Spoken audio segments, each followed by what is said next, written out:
မင်္ဂလာပါ enough accounting ကနေပြန်လည်ကြိုဆိုပါရစေ Techniques စာ accounting knowledge ကိုစလိုက်ပါမယ်ဒီနေ့ပြောမယ့်အကြောင်းအရာလေးကတော့ accounting equation လေးဖြစ်ပါတယ် accounting equation ဆိုရင် assets equal to equity plus liability တနည်းအားဖြင့် assets equal to capital plus liability လို့ပြောလဲရပါတယ် asset ဆိုတာကလုပ်ငန်းတစ်ခုရဲ့ပိုင်ဆိုင်မှုတွေကို asset လို့ခေါ်ပါတယ်ဒီ equity ပေါ့နော် capital လို့လည်းခေါ်တယ်ဒီ capital ဆိုတာကကြတော့လုပ်ငန်းတွေကိုပိုင်ရှင်မှရင်းနှီးမြှုပ်နှံလိုက်တဲ့အရာတွေကို capital လို့ခေါ်ပါတယ်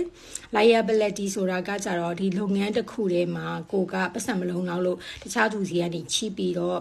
တုံးထားတာပဲဖြစ်ဖြစ်အကြောင်းမျိုးကြောင့်တပ်ပါတီကိုပြန်ပေးစရာရှိတဲ့ပေးရတာဝန်တွေကို liability လို့ခေါ်ပါတယ်ဒါကတော့ accounting equation နဲ့ပတ်သက်တဲ့ assets equal to equity plus liability မှာasset ဆိုတာဘာလဲ equity ဆိုတာဘာလဲ liability ဆိုတာဘာလဲဆိုတာလေးကိုပြပြပေးထားဖြစ်ပါတယ်ရှင်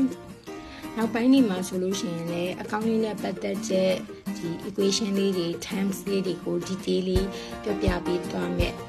ဒီ video လေးလည်းရှိတဲ့အတွက်စောင့်မျှော်ပေးပါအောင်ရှင်ကျေးဇူးများ